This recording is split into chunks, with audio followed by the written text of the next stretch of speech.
सामने निकल के रिजेक्शन। तो बोले कि माननीय जी आप ये बात कह रहे हैं, आप ये भी तो बता दो 7 साल से इनको दिया क्या है आपने, ये आपका विरोध नहीं करेंगे तो क्या करेंगे बताओ। तो मैं उस दिन आश्वस्त हो गया कि अब सरकार हमारे बारे में कुछ करेगी। मिश्रा जी आपको ये भी पता है कि सरकार की भी गलतियां हैं, मानते हैं हम, परंतु उससे पहले हमारे लोगों की भी कुछ गलतियां हमसे हुई हैं। अब उदाहरण उसका पेश करते हैं कि अनुदेशकों ने तो गलतियां नहीं की। तो शिक्षा मित्र परिवार बहुत बड़ा परिवार है, तमाम घटनाएं ऐसी घटी, शुरुआत से लेके जाए बहुत लंबी वार्ता हो जाएगी हमारी आपकी। टेट नहीं लगने दिया, कोर्ट चला गया, ये सारी घटनाएं होती रही।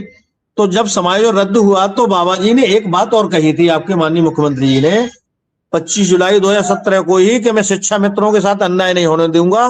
उसके लिए उन्होंने राज प्रताप जी स्पेशल अधिकारी हमारे लिए लगाए थे, वो आश्रम पद्धति तमाम चीज लेके आए, काले पीले झंडे दिखाए गए, पर उसके बाद उस चीज पर भ्रम लग गया। अब ये 3 साल की मेहनत का परिणाम है जो आपके सामने थोड़ा शिक्षा मित्रों के बारे में कुछ सुनना सरकार पसंद कर रही है और करने का भी मन बना चुकी है।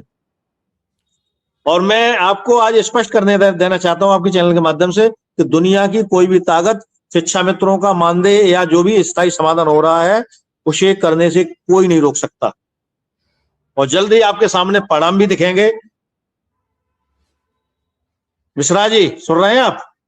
नहीं सुन रहा हूं, लेकिन आप ये कह रहे हैं स्थायी समाधान, स्थायी समाधान का तो एक बड़ा सोच आप बता रहे हैं सबके सामने कि स्थायी समाधान होगा। स्थायी समाधान का तो मतलब है एक बार स्थायी समाधान, मैं बताऊं स्थायी, मेरी भाषा समझिए, स्थायी समाधान का मतलब ये होता है कि सरकार ने कल्पना करी है आपका 20,000 रुपये मानदेय फिक्स कर दिया, उस पर हर साल वृद्धि लगा दी, टीचरों वाली सारी सुविधाएं दे दी, तो मेरी नजर में तो स्थायी समाधान की कैटेगरी में आ जाता है। मैं आपसे ये नहीं कह रहा हूं कि सहायक अध्यापक बना देंगे अभी, कि आपको वो टीचरों वाले वेतन जो मिल रहे हैं वो दे देंगे, परंतु मानदेय जो रखा जाएगा वो सम्मानजनक होगा, उसके ऊपर भी हर साल महंगाई भत्ते का प्रावधान होगा, ऐसा मुझे आश्वस्त किया है। अब आगे शासनादेश आने के बाद ही क्लियर होगा, तो मेरा मानना यह है कि यही निकल के आएगा। चलो वो तो बात ठीक है, लेकिन सवाल यह है कि इन सब चीजों पर बहुत गंभीरता से बात होनी चाहिए, बहुत गंभीरता से सरकार को विचार करना चाहिए, डिले न करे।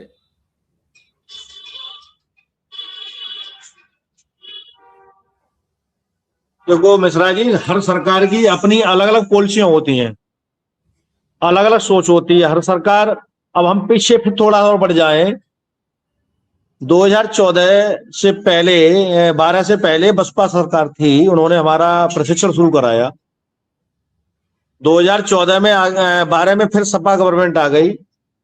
2014 में लोकसभा चुनाव हुए तो माननीय अखिलेश जी से थोड़ी गलती हुई कि उन्होंने चुनाव से पूर्व हमारा समायोजन शुरू नहीं कराया, तो उसका खामियां ये हुआ कि हम समाजवादी पार्टी के खिलाफ हो गए और वो सीटें काफी उनको नुकसान भी पहुंचाना पड़ा।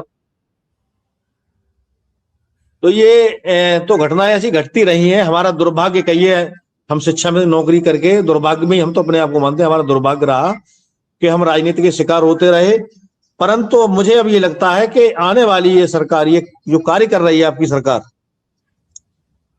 हमें कहीं राजनीति के लिए जगह नहीं छोड़ेगी, ऐसा मेरा मानना है। और मैं आश्वस्त भी करता हूं लोगों को, अपने साथियों को, कि ज्यादा परेशान ना हो। समय आपके बुरे वक्त जा चुका है, अब अच्छे दिन की ओर आप नई साल से, नई उमंग से जीने का प्रयास करेंगे और सरकार आपको खुशियां जल्दी देने जा रही है। चलिए कुछ अच्छा हो जाए, यही तो हम चाहेंगे। बाकी आपने जो जानकारी दी उसके लिए आपका धन्यवाद। कोई नहीं, और मैं तो बस यही कहता हूं कि सबका कुछ होता रहे। शिक्षा में अनुदेशक बीते काफी समय से परेशान है। इस बार के तो बीएलओ की ड्यूटी में भी कई शिक्षा मित्र साथियों की जान चली गई। आज एक अनुदेशक साथी ने भी अपनी जान दे दी।